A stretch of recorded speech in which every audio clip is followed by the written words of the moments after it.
As the leader of the Booner Pack, I lead from the front. All right, boys. Lock in. It's our core foundation, man. Grit. I'm fired up. I'm fired the up, boys.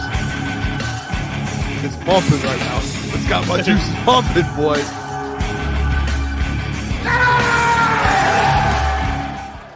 Saturday mornings, Crunch Time Sports. I'm Caleb Czarnik. I'm here with Michael Gentry. June 21st, episode 20, Mike. This is episode 20 of Saturday Mornings with Crunch Time Sports. And let me say this. As of late, and a lot of it has been, most of it, I'd say 95% of it has been on me.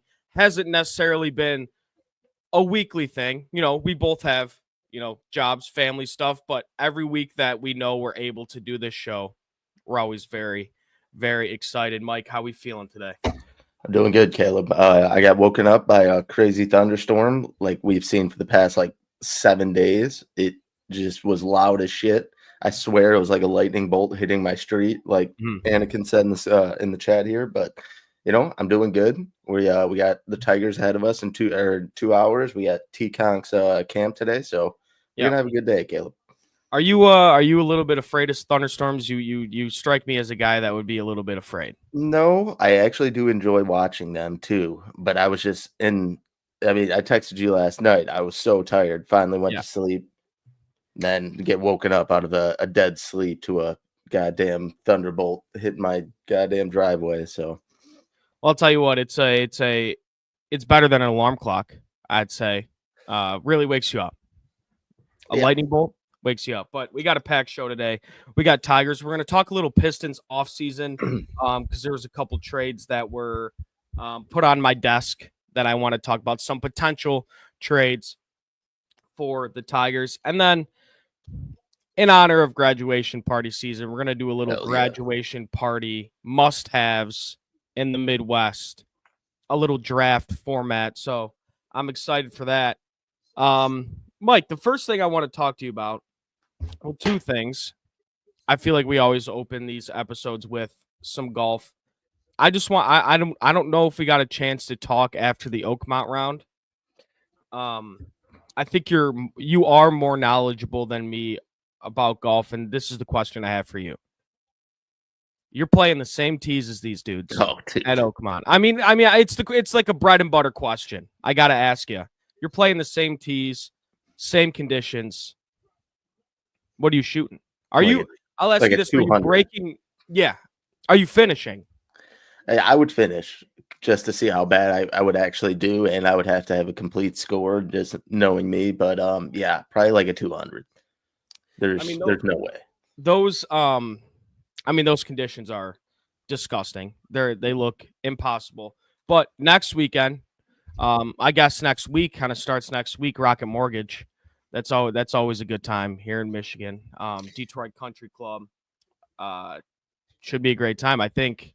I know we're sending some fellas there. Are you going, Mike? I will be there. Me, Boone, and Jeff will be there Wednesday through Sunday. Separate days. We'll all be there once at a time, but then we'll kind of be gathered throughout the week together. The Rocket Mortgage is hype. We're going to be there for the Pro-Am Wednesday. We're going to film some content with some guys out there. I think Hutch is going golfing too. So, hey, it's going to be a good week. The Rocket Mortgage is fun. If you haven't been, I highly encourage you to go check it out. It's really greatly ran. It's a beautiful course. It's just an awesome event. So if you haven't been, go check it out. Come say hi to us. Come say hi to everyone, Yeah, I haven't had the chance to go yet, but I've had some friends that went, and they said it was an awesome experience. Just getting the opportunity. It's kind of like going to a baseball game or like a basketball game where you could really see this stuff up close, like how good these guys are. It's always fun. I mean, these guys, the skill gap between, one of you guys in the chat or one of you viewers, your friend that's really good at golf that you think is really good, and these dudes, it's pretty big. And I mean, if you have a chance to go, I think you should if you're free one of those days because it's going to be some really good golf at a really nice course. I can't remember who it was last year. I don't even remember what hole it was either, but me and Boone witnessed the hole-in-one live, and then we went into the media lounge or whatever, and they had beers for us. So It was an awesome experience for the first time, first go around, See who it was. Was it Homa got one in 2023. I don't remember who it was. Nate Lashley. I think it was someone random. It wasn't a big. I mean, last year there wasn't too many big names. We were falling around. I remember we were falling around Cam Davis for the longest time because me and Booner may have had a future on him, but it was awesome. It was awesome. Yeah, well, let's see what we got in the chat here. Anakin, I swear it's storming so bad right now, lightning everywhere. Yeah, I mean, it's bananas. And then we got some hot weather coming out. I'm salty. I've never golfed, but I don't need a reason to touch grass. I love the outdoors. Love it. Love it. Love it. But, like, I want to get down to the brass tacks here. What is the saying? Is that the saying? Brat. I don't know if that's the saying, but it came off your tongue like perfectly, like you said it a lot. So we're gonna roll with that. Yeah, well, I'm going to too, but I'll say this: we're gonna get down to the nitty gritty. Okay. They say Tigers get their teeth kicked in yesterday against the Rays. They lose 14-8. They dropped to 48-29. I mean, that's still 19 games above 500, so the sky's not falling. But there are some concerning things with this ball club right now that I want to touch on. First thing, what a terrible and concerning outing from Jack Flaherty. 2 1/3, 8 earned, 6 hits. Yeah. That's probably the worst start of his career. This doesn't even feel real, me saying this, but that's 15 earned runs in his last 7 innings of work. And here's the thing with Flaherty. Chris Fetter has done a great job in having him control his fastball and him hitting his spots with his fastball. Because when he starts 0-1, when he starts ahead of the count, he can work that knuckle curve. He can work his secondary pitches. But when he's working behind in the count, every at bat, which it felt like he was doing for the majority of the 2 innings that he threw yesterday, there's not much you can do because he's not throwing 97, 98. So he's not going to be able to get back in the count with the 98-mile-per-hour fastball that he's going to throw right by you. He's got to be perfect with his pitches, and he really hasn't been. His ERA is getting up there close to 5. It's 4.83 after last night, and that kind of raises a question. Is it time for the Tigers to really, really consider, like I know we're talking about we need another bat, which we'll get to in a second, or maybe even 2 bats. We need a couple bullpen arms. But if you're the Detroit Tigers, do you go out and you really look for another starter in that rotation? Because right now you look at it, obviously Job out for the year, probably out for next year too. You're getting Olsen back. You have Scooby, he's your ace. You have Mize, you have Olsen, you have Flaherty, and then you kind of rock these, opener bullpen games with Sawyer Gibson-Long as your number 5. Now, I will say, Scooby, Mize, and Olsen, that's still a good rotation. I'm not gonna include Flaherty in there because we're gonna see. I get it. Pitching, I mean, it's not an easy thing to do. I'm hoping he figures it out, but right now I don't necessarily have much confidence in Jack Flaherty to go win us a ball game right now. If you're gonna go and win this division, which you're 10 games up, 9 games up. So, but if you really want to go and make a push for this thing, you want to have, I feel like, 4 guys in that rotation where you throw on the bump and you're like, all right, we're gonna go win a ball game today. I feel like you want to have that confidence. Look at all the good teams. They all have 4 or 5 guys even. They're a whole rotation where they go out there and they feel comfortable, and I don't feel that way with Jack Flaherty right now. So do you think the Detroit Tigers, do you think starting pitching should be a main focus getting closer to the deadline? Yeah, I still would put a reliever above that, but I do think you're like the way things are panning out right now with injuries, and then you got some struggles throughout your starting pitching, obviously outside of Scooble, I guess you could say. But I still would put a reliever above them, but I think you do need to go get a starter, just the way things have been panning out. And to your point about Flaherty, it was like yesterday, I swear it was like 2 out of the first 3 or 4 batters he faced, he already had 10 pitches in those at bats, and he was getting rocked. Like Brandon Lau, drove up the pitch count on him. I want to say it was Yandy Diaz too, but they got to him early. And one thing about Flaherty, I swear it's like his last 4 starts, 5 starts, he's always getting homered early and he's chasing. So one thing for him, I think that would obviously help out if he doesn't give up so much runs early and then he goes into panic mode with pitching. I don't want to pull the rug from underneath him and say, no more Flaherty, but he needs to control those first couple of innings better so he can obviously have a longer outing. When you're giving up homers in the first inning and it's, crushing your confidence like that, these long at bats, these ton of pitches that you're giving out it's just going to keep going. You're never going to have a good outing when you're starting so slow. First at bat, second at bat, homer. Like yesterday kind of gave me flashbacks to the Rangers series where it was like 4 homers in like 2 innings and every pitch was, a muffin down the middle. So like I said, I'm not pulling the rug on him. I still want Flaherty here, obviously, but I do think they'll probably have to add a starter, with the injuries that they've gone through and kind of the struggles. Yeah, I mean, you even look at that first at bat yesterday. The one to Yanni Diaz, the leadoff home run. Flaherty started 3-0, and then he gets back with 2 fastballs, and you're in a 3-2 count. Are you trusting to throw that knuckle curve for a strike? You're not. So he tries to dot a fastball, and like I said, it's not the 97, 98 that you could just blow past guys. Yanni Diaz got a hold of it, but I'll say this about Jack Flaherty: he's thrown some really good innings for us in a Tigers uniform, especially last year. So like you said, I'm not pulling the rug on him. He's still a starter on this team. I feel like, he can't get much worse than this. He's going to turn things around to some capacity. I think he's gonna win us some ball games. But as of right now, when you're throwing him out on the mound, I don't feel very confident. There's not the confidence that you had last year with him. Even, I guess some of the starts towards the beginning, not really, but more of last year with him. And speaking of confidence, Caleb, we talk about this guy a lot too, and you kind of brought his name up earlier. Where has Kerry Carpenter's confidence gone? Hitless in the last 5. Some are good swings. He had a couple barrels, and one was like a line out. Hitless in the last 5. He's not been hitting for power for, I guess you could say, probably like a month now. He has like 1 or 2 homers. It's not the usual Kerry that we've seen.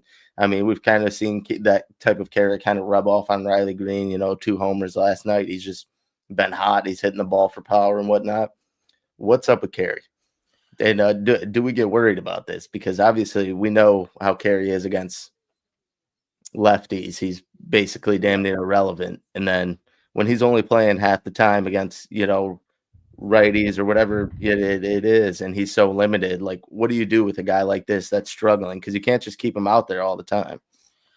Look, Kerry Carpenter is a really capable hitter. He's a really good hitter. We saw last year when he was healthy, man, he was really the bulldog in this lineup. He had a great season, but the last 30 days he's hitting under the Mendoza line. And honestly, Chris Castellani, he kind of made the point, like, is he healthy? Is an IL stint it kind of maybe in the works for Kerry Carpenter? Like when Matt Vierling comes back, I can maybe see it. You saw it the other day when he's rounding third base. I forgot who they played, but he's rounding third base, and he just didn't look healthy. He looks like he could barely run. And slumps do happen. But when you're a guy like Kerry Carpenter who needs to be a factor in this lineup and you're hitting 189 in your past 30 games, it's a little bit concerning. And it's not like his expected batting average is any good. It's not, he's striking out. He's not walking. And it's getting a little bit frustrating.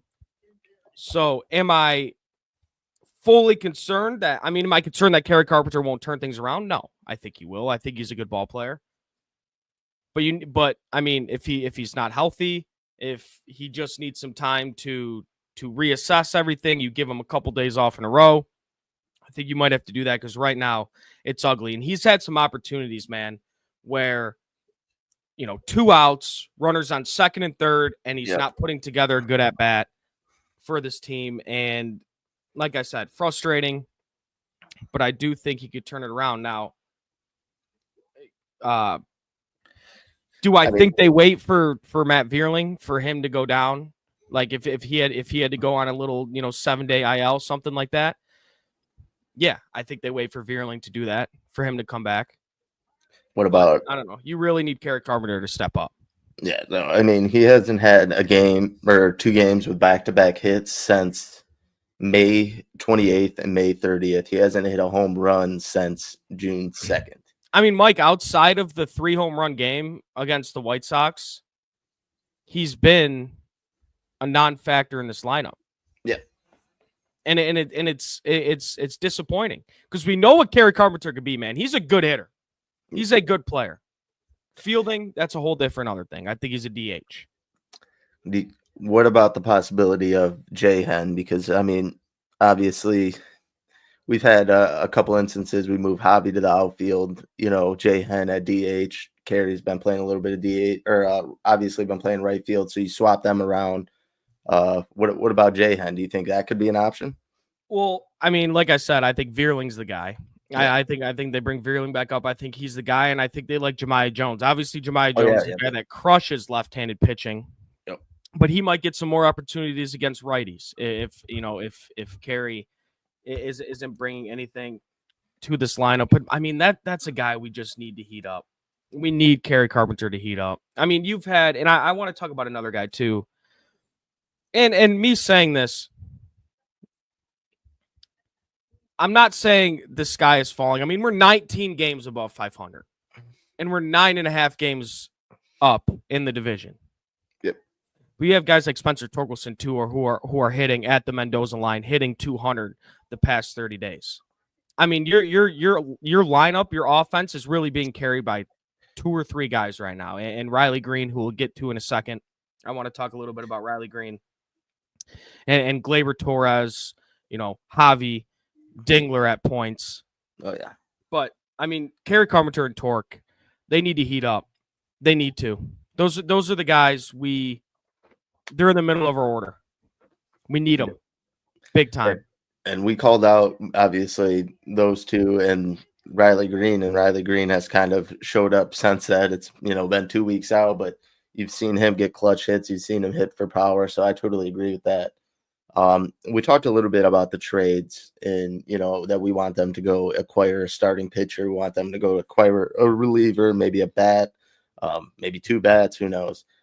As far as this Tigers roster goes, Caleb, who are your untouchables as you kind of reach that point where you're going to be reaching out to teams and trying to acquire guys and kind of build for that playoff run? Because to me, there's only probably a handful of guys, and I would say there's probably 4 guys. I think anything else can be entertained for probably the right offer as long as it's furthering this team for the postseason. Well, I think 4 guys is a correct number. I might have 4 or 5 in there, but these are the guys that if they were offered in some sort of trade, I hang up the phone immediately. Number 1 is obviously Skubal. Skubal's off the market. You're not trading him. I know there was talks of trading him last year because there was the idea that he wasn't going to resign, which is still an idea. But, I mean, you're trying to make a push at it. You have the best pitcher in baseball. You don't trade Tarek Skubal. You don't. Riley Green, I hang up the phone. And I want to touch on Riley Green for 1 second before I finish your question. I mean, this guy's on pace for 36 homers and 130 RBIs after that 2 home run game yesterday. I mean, he is on fire. He is on fire. He is a bona fide all-star. And there was a time the Detroit Tigers probably could have extended him to a Corbin Carroll type extension, which is about $13.8 million for 11 years. And now you're looking at more of an 8 years. But now you're looking at more of an 8-year 210 for Riley Green. He's that good. He just mashes. Riley Green mashes. If his name gets brought up in any trade, you hang up the phone.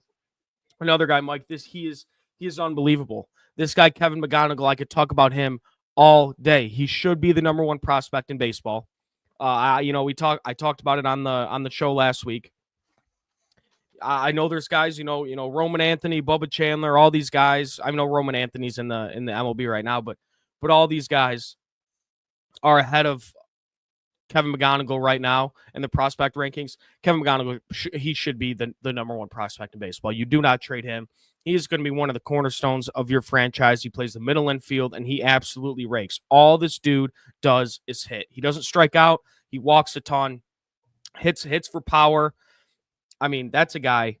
If you even for like a guy like Paul Skeens, if they call Pirates, Skeens for McGonigal and this player, I say no. McGonigal is that dude. And another guy, Mike, is probably Max Clark. I just feel like a guy like Max Clark, I feel like that's a guy you don't get rid of. I know he's not having like the greatest season in the world this year, but he's a ball player. He's going to be really good. I mean, if you put him in an outfield with Parker Meadows and Riley Green, and we'll see what happens with Carey and all those guys, I mean, that's a good outfield. That's a great outfield. So those are the 4 guys for me. As far as players on the roster right now, players that I'd be really upset if we lost in some sort of trade, and players that I don't think would even be in discussions is, obviously the Dinglers, the Glaber. I'd throw Will Vest in there. I'd throw Tommy Canley in there. Torque, probably just because of his age and kind of where you can see his career going. If he can get to a point where he can hit 40 home runs for this team, that's just a bet you don't want to lose, for a rental guy. But those 4 guys right there, Skubal, McGonigal, Riley Green, and Max Clark. Those are the 4 guys I'm just absolutely not even considering trading at the trade deadline. And I'm sure Scott Harris, and as he should, has a ton more guys that, are off the market as well. I think a guy like Colt Keith, I don't think he's close to being an option to be traded. Like I said, Dingler, Spencer Torkelson, Tyler Holton is another dude, even though he's struggled this year. I don't think Parker Meadows too, obviously. I think he's one of the best outfielders in the league. He's still kind of working back from that injury. I think a guy like him, he'll be back, as far as his game goes, and I don't think he's gonna get traded either. Man, that's a guy we need to heat up too. I mean, can you imagine a lineup where you're leading off Parker Meadows and he's hitting you 275, 270, 275, he's stealing bases for you, he's playing an elite center field. And then right off that, you get Glaber, Riley Green, and Dingler, Spencer Torkelson, Kerry Carpenter. I mean, if these guys heat up, man, this is a really good offense. But yeah, before we move on, and I'll get you next. The 4 guys that I had, one, I kind of assumed the McGonigal and the Max Clark, that they weren't going to get moved. They're kind of untouchable in my eyes. But the 4 guys on the roster for me were Riley, Skubal, Torres, and Dingler. And Meadows is kind of my throw in. All the other guys, I think if you can get a guy to replace them, and like I said, furthers the playoff push that doesn't bring you back, and we're not building for the future off one of these trades or something like that, they all can be had, in my opinion. Well, here's the thing, Mike, and we're going to get to the Pistons in a second, but it's very similar to the situation the Pistons have. Like, I don't want to spoil our segment next time, but let's say you go make a trade for Giannis. Like, what guys are you willing to give up and kind of give up on their progression and their trajectories on their career? Like, if you threw Colt Keith in a trade, who's really been swinging the bat well, and a guy who I know he's not playing against lefties right now, but a guy who I think AJ Hinch wants to make an everyday player, whether that's at third base, who knows if we extend Glaber, if Colt can go back to second base. Colt Keith is a guy that's going to be in this lineup for a really long time, I feel like. And I know we're chasing a pennant right now, but that's a guy I'm just not comfortable moving on from. I'm not. Guys like Colt Keith and Torque. But again, it raised the question, like, what are you willing to give up to have immediate, maybe, to kind of shorten your window in a sense? Yeah. Mortgage your future. Yeah, and I could see a guy like Colt Keith, you already kind of stressed, Scott Harris kind of extended that confidence in him early rather than some of the other players. And a guy like Torque, the former number 1 overall pick, and even this season you've seen stints of him hitting fantastic. Just the chance of him going to another team and, producing or kind of working those funks out and turning into a full-blown superstar, that definitely would blow rather. But well, let me ask you this real quick, Mike. Kind of back to Colt Keith for a second. AJ Hinch is a fantastic manager. Probably, in my opinion, the best manager in baseball. Like the winning he did last year, getting this team back where they were with what he was given was extremely impressive. Pitching chaos, the lefty-righty stuff. Are you playing Colt Keith against left? Like, when do you get to a point? I mean, you just extended this guy for 8 years. I know you're not paying him a shit ton of money, but he's a part of your future, and you want him to be an everyday guy. He's really seeing the ball well right now. When are you putting this guy Colt Keith in the lineup every day? I mean, you would think it would have to be like when he's going through one of these stints like he is today, or right now rather, where he's hitting the ball hard. I mean, you seen yesterday he had the homer. He had a couple barrels too.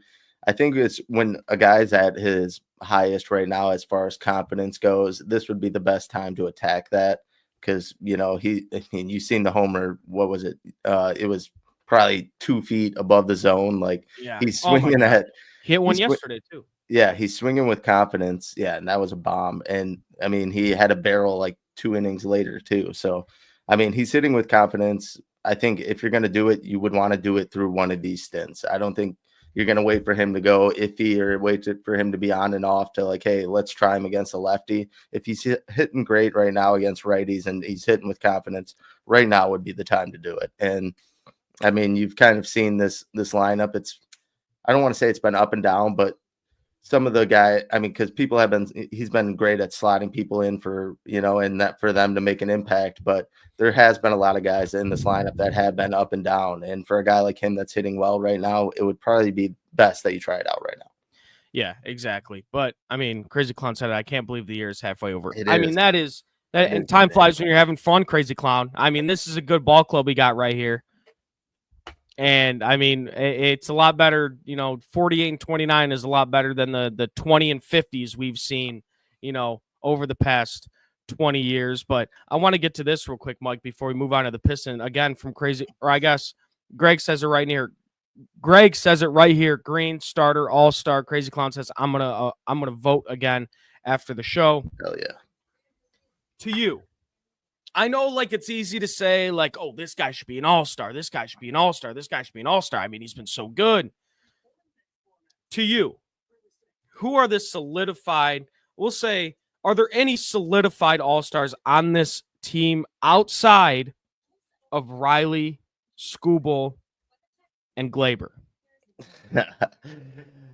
No. You could say no. No. Yeah, you could say no. No, I think those were literally my 3 that I would pick for an all-star. I think all the other guys have made, I guess you could say they've made cases, but I still believe there's guys around the league in their respective positions rather that, could beat them out. Like you can make a case for Javi, I guess, but like, I don't know. I think Gleyber Torres has been the best second baseman. I think Riley Green has been phenomenal, and Tarek Skubal is the best pitcher in baseball. So, like those 3, and like the words that like Gleyber Torres has just been phenomenal. Like the things that he does at the plate is actually unreal. Like his confidence with taking pitches and hitting the ball in clutch positions. He's just been unreal. Like I don't think the Tigers could have even imagined what they were going to get out, like that they were going to get this out of him when they signed him. He's just been, and we talked about it last week or 2 weeks ago, his confidence for Javi Baez too. So you've definitely seen that take a toll on Javi. So Gleyber Torres has been unreal, man. He's undoubtedly an all-star. Yeah, well, 2 guys for me that are kind of on that border, and Crazy Clown says it in the chat, and Greg again. I mean, Dingler and Javi Baez. I mean, Javi Baez, I mean, he played second base last night. I mean, you could really slot this guy anywhere. He's been a huge part of this Detroit Tigers team this year, and I mean, he's hitting as well. Like I think he has a real chance, and he's just a popular player. Almago, the magician, he's a popular player. I think he's going to get maybe enough votes to squeak in there. And Dylan Dingler, look, he's not going to be an all-star starter because Cal Raleigh has a chance to win the fucking MVP. He is absolutely mashing right now. But Dingler, he's been really good behind the plate. And, the OPS might not be there, but he's been a real impact for this Detroit Tigers offense. So those are kind of 2 guys on the edge for me. But, yeah, I mean, Skubal will probably start the all-star game. Riley Green will also start the all-star game. And Glaber's going to start the all-star game. It's going to be like that picture of, I guess there's 2 of them, when all the Atlanta Hawks check into the All-Star game, that one team they had, or all the Pistons. Yeah, I mean, it's going to be like that. But, I mean, I know we kind of started this segment off a little bit, down. I mean, they lost 14-8 yesterday, really bad loss. But again, this team's 19 games above 500. They're 9.5 games up in their division. Really good ball club. Obviously, we need guys to heat up, but I mean, you're looking at a really good team here. And was that loss concerning last night? And this kind of stretch of baseball they've been playing? Sure. Yeah, it has. But I mean, they're going to figure it out. It's baseball. You play 162 games. You're not going to be sharp for 162. You're just not. That's not how baseball works. You're going to get your ass kicked a couple times, but we're also going to give out more ass kickings than we receive. So, I mean, this team's really good. To be fair, Steinbrenner Field is not a park. That's the weirdest field I've ever fucking seen in my life, dude. Not a field to be struggling as far as pitching goes, and Tampa Bay has a hell of a lineup as far as hitting goes too. So, yeah, definitely. That's a strange field. Well, it is. It's the Yankees, minor league park? Yeah, obviously, because goddamn, I can't think of it. Tropicana Field, right? Yeah. It collapsed during that hurricane. So, yeah, no, I don't know. It's kind of favorable for them too because they have a lot of power hitters like Brandon Lau, lefty, that short right field. He's smashing the ball too. So. Did you see the outline they did of Comerica Park compared to that field they played yesterday? I mean, there was 6. You could fit 6 parking lots in between Comerica's wall and that wall.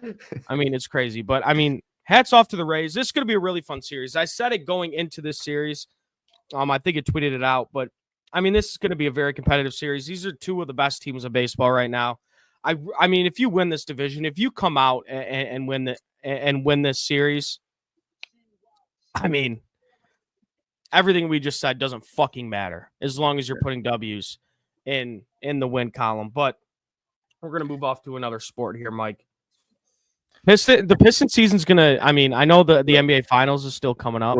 One second. I mean, this comment, I don't know why it just made me laugh. Have you ever seen that field? I've been there. Oh. It's terrible. Number one, it's hotter than fucking there. I mean, it's 7 quadrillion degrees in Tropicana. And again, I know, it's sad what happened to the field, but it was bad. It was dark. It was hot. The year I went, the surrounding area from it is just a shithole. There's a bus stop right outside the stadium. The year I went was, I think, because I was in Florida for spring break when I was in high school or something, and it was Aaron Judge's rookie year, maybe second year or something. And I mean, this guy, I think he hit a ball off the dome. I mean, it's the lowest dome I've ever seen in my life. It does, Mr. City. It felt like prison in there, but I don't know. Yeah, real quick, Mike, how do you feel about the dome in baseball? You like it? I don't really mind it. I think for certain places, whatever, but I still think there are, some historical stadiums that, should never switch up. But I mean, it is what it is. I don't really mind it. There's 4 or 5 teams that actually have it. So yeah, the best thing is the retractable roof. Yes, I mean that's the coolest thing of all time. The way the sunlight comes down on the field and everything, it looks unbelievable. And you don't get rain delays. The Rangers, are we mad at them that they have a roof? It's 1,000,000 degrees there every single day. But does that make much sense to you? What? That these teams that play in really hot areas, they play in the domes. Is there a reason for that? Am I missing something? I mean, if it's really, really, really hot, humid, I get it. Texas is hot as shit. So yeah, no, but why? Dude, it's even hotter in the dome. Well, they have a nice new arena. I'm sure it's not hot in there. It's it's in Tropicana Field. Yeah, I guess they probably have AC that works and I don't know. That's just me. I mean, I'm a traditional. Sure, that's the word I was thinking of. Thank you, Mike. Yes, I'm kind of one of those. I mean, I like the weather factor in these. The fly ball, sun in your eyes, can't see it. Got to wear the eye black. I like that stuff. I like it, but I don't know. Let's go get a series win if you're the Tigers. But let's move on to another sport, Mike. Yep. The Pistons. The season's going to come around. I mean, I know the season's still going on. NBA Finals. We got Game 7. We'll talk about that at the end of the show if we have time. But the season's going to come around quick, and this offseason I feel like it's going to fly by because it's going to be fun for the Pistons. I mean, we're going to be in all these trade talks. We already are. We're going to be in talks for these for a ton of free agents, even though it's not the most loaded free agent class. And I don't think we're going to see a lot of loaded free agent classes like down the stretch because these players are going to get extended, and then if they don't want to be there anymore, they're just going to be fucking traded. Free agency might be a thing of the past. But did you see the Giannis mock trade? I did. If you guys didn't see it, I am not 100% sure who put it out. Do you know who was it? Bleacher Report? I don't want to quote anybody. It was. So here's the trade, chat, and I want to hear your guys' thoughts because I think it's an interesting one. I think it's an easy answer, but I think some of you might have a different answer. Jaden Ivey, Isaiah Stewart, Tobias Harris, and 3 first-round picks for Giannis Antetokounmpo. Oh, okay, Booner, it was ESPN. That's on me. It was ESPN that put out this trade. Jaden Ivey, Tobias Harris, Isaiah Stewart, 3 first-round picks for former MVP and finals MVP Giannis Antetokounmpo. Mike, snap call. Yes. Yeah. Like I said, I will personally drive all 3 of them to the airport. And to be honest, I would take this even a step further. You could add a first. You could swap one of these players out with one of your young guys that Pistons Twitter and the Forbidden Pistons fans won't trade. Well, who? AT, Ron Holland, it don't matter. Any of those guys. If it's for Giannis Antetokounmpo, I do not care. It doesn't matter. It doesn't matter. None of those guys will ever eclipse to what Giannis would bring to their team. So, do it. It doesn't matter. I'm not holding back to see what Azor Thompson can be when I have Giannis Antetokounmpo on the other line. If that's what it takes to get done, come on, Azor, get ready to learn Milwaukee, buddy. All right. Well, Mike, here's the thing with that. I mean, I might sound so stupid saying that I'd be hesitant to do it because it is Giannis. Let me say this about the initial trade. You absolutely fucking make that. It makes you a title contender. 100%. You pair Cade Cunningham with Giannis Antetokounmpo, and you're losing Ivy, who, it would suck to lose Ivy. You don't really get to watch him progress anymore. We don't know what kind of player he could turn into. But you trade Ivy, you trade Stu. Stu's another guy. It would suck, but you're getting Giannis. Got to remember that. And Tobias Harris and 3 first-round picks. You absolutely make that move. You're a title contender in a wide open but competitive Eastern Conference. You already saw the Magic go make a move. They got better. And you pair Cade Cunningham with Giannis Antetokounmpo in a pick-and-roll duo. That's going to be disgusting. You have another pick-and-roll duo in Jalen Duren. Cade Cunningham might average 17.5 assists with that duo. However, let me say this. If you make this deal, if Ausar Thompson's still on your roster, and I made a video about this, if you go get a guy like Giannis, which I'm not sure how realistic it is at all, but let's say you do. And Ausar Thompson's still on your basketball team, there's a lot of pressure on him. He has to shoot the 3 ball. You have to, if you're going to play the wing and you're going to get these catch and shoot opportunities with Giannis and Cade and Duren on the floor, you have to be able to shoot the 3 ball. Giannis is essentially going to go to the Ausar Thompson role, but it's going to be a bigger role. He's going to have the ball in his hands way more, where he's not going to play on the outside. He's going to play more on the inside. He's going to be more of a cutter. He's going to look to drive. You can't have 2 of those guys on the floor at the same time. And yes, you can go get free agent shooters. You can. You could re-sign a guy like Malik Beasley. But when you have a lineup, let's say a mock lineup, again, this is all mock. This is all, whatever, that trade, everything. If you have a lineup of Cade Cunningham, you re-sign Malik, those are your only 2 shooters on the floor. And I don't even know if you can call Cade Cunningham a shooter. Even though he's an unbelievable player, I don't know how trustworthy he is from behind the arc. If you go get a guy like Giannis, you have to go get more shooting. You have to. You can't have 3 guys on the floor that can't shoot. So if you do go get a guy like that, a lot of pressure is on Ausar Thompson. And let's say Ausar comes out and he doesn't shoot the ball well. You're still going to win a lot of ball games with Cade Cunningham and Giannis Antetokounmpo. But when it comes down to the playoffs, you're going to want more 3-point shooting. So yes, you absolutely make this deal, but it puts pressures on those guys to, you're going to have to expand your game a little bit. Don't get comfortable because we're going to need you to shoot the 3 ball. Yeah. And to be honest, I I don't even know if I would want to see that starting lineup with the Azor and Giannis in there. Just the shooting, it would be a step back in a sense from what they've worked towards this year with spreading the floor and getting shooters out there. I just don't. That's why, and another thing, I believe if there is going to be a wild trade like that where you do go and acquire a superstar, even the one of the likes of Giannis, Azor Thompson has to be included. Like Milwaukee is probably going to hang up the phone. That's not necessarily true, though. Why would they want? I think. I mean, and even in a trade for Giannis, I mean Booker, that trade's off the table. That's not going to happen. In a trade for Durant, man, I'm not giving up Ausar Thompson. Would the Rockets give up Amon? No, they would not give up Amon. And I think Ausar was hurt when Amon was really thriving, and it wasn't even like an injury. He had blood clots. It was a thing he couldn't avoid. Yeah. So who would the Rockets trade Amon for Giannis? No, but I think the Rockets have Jabari Smith, and they have a bunch of other pieces that are probably. So do we. Yeah, but I don't know. I think there's just like a difference there. I don't know. It's kind of. I think Amen Thompson. I don't know. I don't want to say he's shown more, but like he kind of has, to be honest, because he has. Ausar Thompson was damn near unplayable from games 1 through 3 in the Pistons playoffs, and I think if Ausar Thompson, Jaden Ivey, what was the original trade?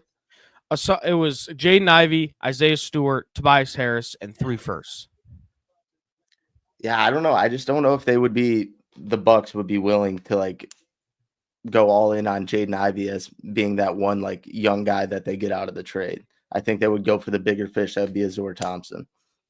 Me and you might be on different sides of the fence here because I'm fully bought in on Ausar Thompson. I think he's going to be a great player. I think he has the capability of just being. I mean, like I said, even if we don't go get Giannis, you got to shoot the 3 ball, and if he's able to do that, if he's able to develop a jump shot, this guy's going to be so fucking good. He's going to be so good.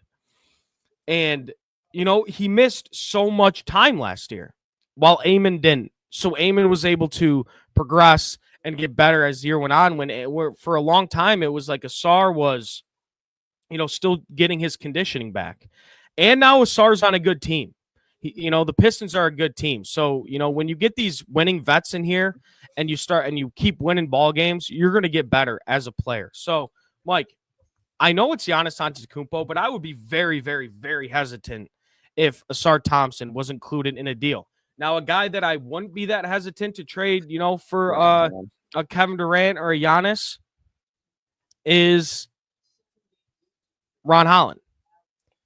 That's a guy. I think I know you drafted him 5th overall last year, but I think that's a guy you have to be willing to give up if you want to go get a guy like that. Ausar, no, I wouldn't. Okay, KD is my favorite player. I would not put AT in the trade with him, but if it was for Giannis, I would do it. So what Giannis, obviously many years younger of him, still I would say in the prime of his career, he's fit as ever, still balling. KD's 37 years old, so I'm not, Now, KD is your guy. Yes. And I think he'd be nasty on the Pistons. I do. If he, stays healthy and everything. What would a mock trade look like for you for a guy like KD? Like, I said this on the show during the week. It's like, do the Suns just try to make it more of a dump? Like, do we have to give up a ton to go get a guy like KD, or do you think we're going to have to mortgage a good amount of our future to go get KD? I think you would probably have to do I think you would probably offer like 4 players and like some picks, and then you would get Kevin Durant and a player back and like a role player back. Grayson Allen. That'd be fine. I think it would probably be like Stu, Sasser, one of Ron Holland or Ivy, and then I don't know, maybe another guy, maybe Tobias, just to make the cap work. But I don't know. That's just, it's so tough to actually like predict trades with that because like Kevin Durant, I don't even know what they were saying the other day, that they want like 4 or 5 first-round picks Yeah, for it's him not fucking again. happening. This That's guy's not going to be fucking happening. traded for a total of 20 first-round picks in 3 or 4 years. It's insane. I mean, I don't care what they say. They are not getting that. They're not. But let me ask you this, because Isaiah Stewart has been a part in every single mock trade I've seen. Should have Let's traded say him a while ago. Okay, so if it's in a trade for a guy like KD, you don't like you see Isaiah Stewart go, you're not upset at all, even after the progression he had last year on the defensive end. No. So why? I guess. Because I mean, I like, love Isaiah Stewart, but I don't know. I like obviously he did take a step forward defensively this year. I mean, we kind of maybe expected a little more offensively, but I'll give him this credit. He was great defensively. He, if he had played starter minutes, he maybe even could have got Defensive Player of the Year. Who knows? But I don't know. I think that a guy like him coming off the bench, playing like the limited minutes that he does, and he always was kind of battling foul trouble and whatnot too. I think you can go get a veteran guy that can slot in off the bench and make an impact. B-ball Paul. Yeah, Paul Reed, fucking He's legend. the savior. He's the savior, dude. Yeah. I would be totally okay with trading Stu, and there's a reason that he's in a lot of those trade. He's the throw-in, with the 2 other guards. Well, Mike, I'm excited forward. for this segment. And look, chat, I'm seeing a ton of. I know we got some bad weather today here in Michigan. It's just been fucking weird. Tornadoes, hot, rain, scary, kind of. A little bit scary. All right. We got grad parties to attend. And there's nothing like a tradition. Well, my sister's grad party was last weekend. I had a good time. I had beers and such. It was fun. But every summer, you're committed to at least 2 or 3 grad parties. At least. And, in the Midwest, it feels like there's a lot of traditions when it comes to grad parties. You're going to see the same thing at a lot of different grad parties. So me and Mike are going to do a little draft, must-haves at Midwest grad parties. Now, Mike, this was more difficult than I thought, kind of putting together a list. It was. I would like to rock, paper, scissors for pick number 1 because I feel like pick number 1 is the most valuable. I'll give it to you. Gentleman's honor. No, we can't. No, we can't. We can't do that. I'm trading back. What, do you have some gem at number 2? No, I don't know. I just was going to be a gentleman and give you the first. All right. We want to do this? You're really going to give me another number 1? Easy said. Yeah. All right. Well, again, chat, this is must-haves at a Midwest grad party, kind of just to close the show off. Say in the chat if you're going to a grad party today, because I know everybody's got a couple. It's grad party season. So Anakin said he had his 2 weeks ago. Oh, let's go, Anakin. So you better be dropping some items in here. Yeah, you got to drop some in the chat. Help us out a little bit. And easy. I know you've been to your fair share of grad parties throughout your years. You better tap in too. Here's number 1, Mike, and it's undisputed. I can't believe you gave this fucking pick up. I mean, it's cornhole. Number 1. You thought you were getting that at 2? What is that sigh for? You gave it to me. That it was my number. Number one is cornhole. Every Midwest graduation party has to have a couple cornhole boards there just to entertain the adults, the little kids, whatever, can throw their bags. But I'm getting in there. I'm in there to fucking win. I'm in there to win. I mean, when I'm on those boards, I don't care if it's grandma, I don't care if it's Uncle Joe, I don't care who I'm playing against. I'm going to win. Number 1 in the must-haves for Midwest grad parties is cornhole. All right. Well, that was like my number 1, 1A, 1B. My number 1 is unlimited beer. Caleb. Sure. These people can't even buy beer. So this is you're 18 years old. You're walking into one of your friend's parents' backyards, and they just have unlimited coolers full of beer that you can't even go purchase from the store. How is that not number 1, Caleb? That is, you can't even have cornhole without beer. You can't, and that's a good argument, man. That's a good argument. It's only number 1 because the people, most of the attendees that are coming there for their friend's grad party cannot actually buy it. It is Yeah. there. Well, you see at the end of the night, we do not condone underage drinking here at Crunch Time Sports, but I mean, this is a hypothetical. At the end of the night, when all the family leaves and it's just like you and all your friends, and you get all the beer in the cooler with all the ice melted, and you just kind of get the leftover, Michelob Ultra, no free sponsor, or it's like ice cold still. I mean, there's nothing. There's nothing better. That's the best Michelob you're gonna have. Yeah. Well, so I think those are two good first picks. I have a couple on the board here I'm going to go with. Or no, we could do snake style, Mike, to make it fair. No, we can make it fair. I want to make it fair. Nervous. Chat, you seen that? He got nervous. All right. No, I have a pick I want, but we're going to do snake style to make it fair. Because Mike, me and everybody in the chat knows I'm a gentleman. Yeah. So and J-Rod said open bar. Some grad parties don't do that, but that's going to yeah, I don't know. Okay. I've never been to one with an open bar. Number 2, it's kind of a role player, but he was like essential. It's a big ass tent to hide from the sun. Sure, dude. You gotta have that huge tent over your backyard because there's like 90 degrees outside. 90% of these places don't have a pool. You gotta have you gotta hide from the sunlight. You gotta take a break, regroup, get some shade, go back out, start buzzing again. Yeah, well, in high school, Mike, I'll tell you this, that I used to do that for some extra cash during the summer. I used to put up those tents. That was not a fun. It was not a fun job, no, but not a fun job. Not a fun job, but that's a good pick. And you know what? Shout out Easy in the chat right here. I'm kind of going to play off his. I have this written down, so I'm not just stealing Easy's idea, but this is. I feel like I'm getting. I have back-to-back picks, or do I not? Stop. No one, no screenshots, nothing. Take this off the fucking screen, Mike. Yes, you do have back-to-back picks. Okay, cool. So number 1, I'm gonna go drunk uncle / aunt. They're always there. They're always there, and they're the life of the party. Sometimes it gets a little bit of annoying. Yeah. But you talk about the unlimited beer, Mike. You took that in round 1. Aunt Jan and Uncle Greg. Joe are really getting into that unlimited beer. They're really getting after it.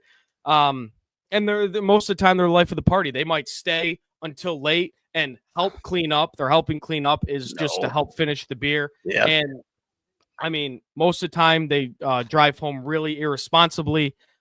Again, don't condone that. It's not fucking cool. Nope. But drunk uncle. Without Uncle Joe, that cooler's not getting filled. No, it's not. He has like 324 racks in the back of his car. He just keeps refilling it. Like, how does more beer keep getting in here? Is no one drinking this? Uncle Joe's refilling it 9 times a day. Yeah, Uncle Joe and Aunt Jan, drunk uncle. / aunt is my second overall pick. Life of the party, and they're not. Now I'll say this: those two, my 2 picks, cornhole and drunk uncle and aunt. They don't correlate because you kick the drunk uncle and aunt off the cornhole boards. Agreed? They're just getting in the way. Yeah. I mean, you could go have fun with them after. You could go rip a couple shots with them inside, whatever. But they're not. They're not playing cornhole. Uncle Joe may have a few runs on the cornhole board, but he gets a few too many in them. You got to get him out of there. Got to take care of Uncle Joe. And Mike, I'm just going to go here too, and I'll say this: this is not what my sister had at her grad party, but I feel like this is a staple. I'm going pulled pork. With my 3rd overall pick. It's just at every grad party, dude. It's at every grad party. It's a staple in the Midwest. You have pulled pork for graduation parties. I mean, they all taste the same, but they're all good. You're going to enjoy it. So right now I got cornhole, drunk uncle / aunt, and pulled pork for my must-haves at a Midwest grad party. Mike, it's your pick. I'm totally expecting you to fumble this. I have some really good prospects left on the board. I would just say some random Italian family members pasta. Like, no matter if it's the random grandma, random aunt, she's always Italian, just brings that big old dish, the big tin dish full of pasta. Every grad party has a thing of pasta, unless you're getting catered or something like that. Someone's random Italian aunt, you might not even know her. It might be your neighbor. It might not be your aunt. but she's bringing pasta. She will show up with it. Good choice. Can't relate. I'm not Italian. I'm a Polak. But can I mention something that was just said in the chat? And I almost feel like banning him for this. And this is a hot take. It's a hot take. And I've said it for a long time. You can get your pasta salads. You can get your fucking taco salads. You can get all your cold noodle salad, all that shit. The fuck out of here. Ooh. I hate it. It's disgusting. It's disgusting. I see it on the plate and I almost gag. And I'm a fat guy and I'd eat almost anything, Mike. And I think a lot of people know that. And I see a cold pasta salad or a taco salad, I'm out. Tuna salad, no. See ya. That's gross. Tuna salad, Gross. that is gross. Pasta salad. Egg salad, good. That's the only good one. No. Grow up. Taco salad. That's it. That's the real deal. But I don't think I've been to a grad party that's had that out there. Would I eat it if it was? Yes. Taco salad's great. Pasta salad, Pasta salad, bad. I don't care. I don't like if I hear the words famous pasta salad. Oh, this person's famous pasta salad. Sure. No, it's bad. It's gross. It's cold noodles, man, and bricks of provolone cheese. Get real. Get real. Provolone cheese. I don't know. Whatever cheese they put in there. Salami. Get real. Hey, all right, Mike. It's your pick salami again. with Italian dressing. Come on now. Cut it out. All It's right. your pick. Oh, I thought we already did it. Are we doing the snake draft right? I think we're almost done. No, I mean, are we doing it right? I've had 3 picks, but I would two, you're say doing your third.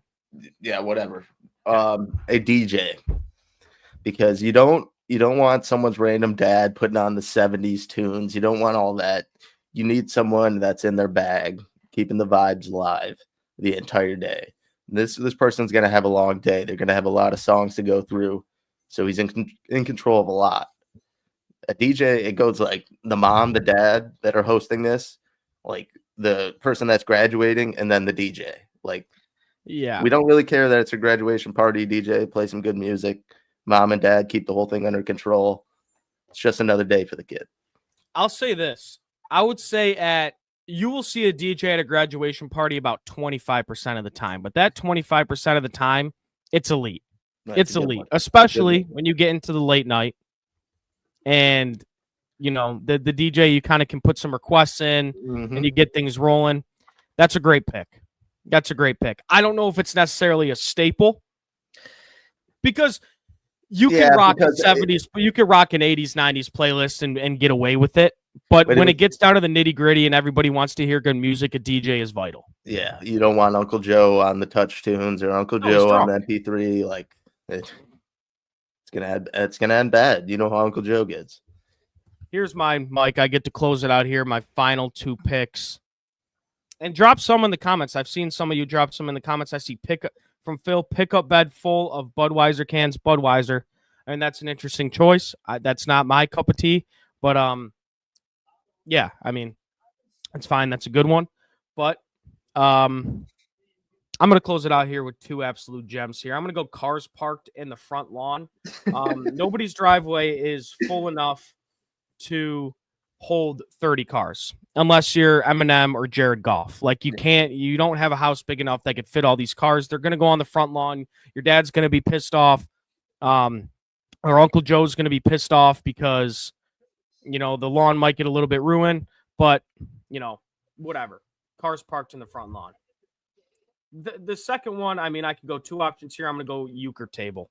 There's going to be a table under the tent that you drafted, Mike, that's going to be reserved for euchre. That's a good one. And before we move on to yours, Mike, shout out Nobody for the $2. Boys, have a great weekend. Crack a cold one for me. Shout out Nobody.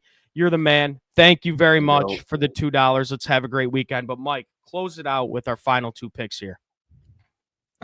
All right. I don't know, man. This is tough. I was going to say the graduation signs that are in the front yard that always get destroyed like midway through the party. Like the parents go out and like special order them and like spell their name. And then you just got that one drunk asshole friend that like goes and fucks with him and like takes them all down or breaks them or something. Yeah. Or then I was going to say the graduation party person's grandma's dessert, because the grandma's always showing up like 2 hours late because it's hot as fuck out. But she's got a fire dessert in her hand, and she runs it straight into the fridge because she doesn't want people to tear it apart. Yeah. So, what's Grandma Gentry's dessert? My grandma has actually passed away, long live. But my mom actually makes the best desserts. So like you can ask Mom Grace to make anything, and she'll whip it up. So, well, my sister is gluten free. I mean. Chat. I can't even believe that. I mean, but can I say this? If you throw me a gluten-free like brownie and a regular brownie, I swear to God, you cannot tell the difference. It's bizarre. A gluten-free brownie and a regular brownie? Swear to God. I don't know. No, I'm saying you can't tell the difference. I don't know. I've never had one. I don't think I've dabbled in the gluten-free brownies. I don't recommend. I mean, just keep doing you, Mike. I mean, just keep doing you. I mean, the gluten-free lifestyle, it's I mean, if any of you are gluten-free in the chat, shout out, but it's not for me. Like a top 5 dessert, low-key. Top 5, it's 1. So, it's 1, in my opinion. That could be next week, top 5 desserts. Oh, it could be. Well, a couple things before we head out here. Wait, hold up. I don't know if this is a graduation thing. I've never seen deviled eggs there, but deviled eggs are fucking elite. Well, you just said like kind of no to egg salad. It's the same thing. Yeah, no, it's not. But you know what, Mike? Can I say something? It's exactly the fucking same. And I shit on every other pasta salad, every other potato salad, whatever. Deviled eggs and egg salad are the same exact thing. They're the same thing. But I will say this. I do apologize. There will be no Saturday show next week. I am currently in the process of moving. This is going to be my last show in this blue area here. I'm moving in to a house. Very excited about it. Got a lot of work to do to prepare for that. So, make sure to follow us on our socials to keep, tabs on what we're doing and everything. Make sure to check out the show during the week and make sure to subscribe. We are so fucking close to 14,000 subscribers. All of us are working really hard here, and we really appreciate you guys. I mean, you guys are the reason we do this. You guys are amazing. And like I said, subscribe if you're not already. Become a member, buy some merch, follow us on our socials. And yeah, thank you guys for another. This was episode 20, by the way, Mike. I don't know if I said that. 2-0. This was episode 20. 2-0. 2-0. Yeah. I hope everybody has a fantastic weekend. Stay cool because it's going to get hot out there. Mike, go Tigers. Mike, any closing statements you want to make to the kind people? No, go Tigers. If don't have anything going on today, come hang out at Tyler Conklin's camp with the boys. Yep. Yes, sir. All right, everybody. Have a great weekend, and go Tigers. Peace and love.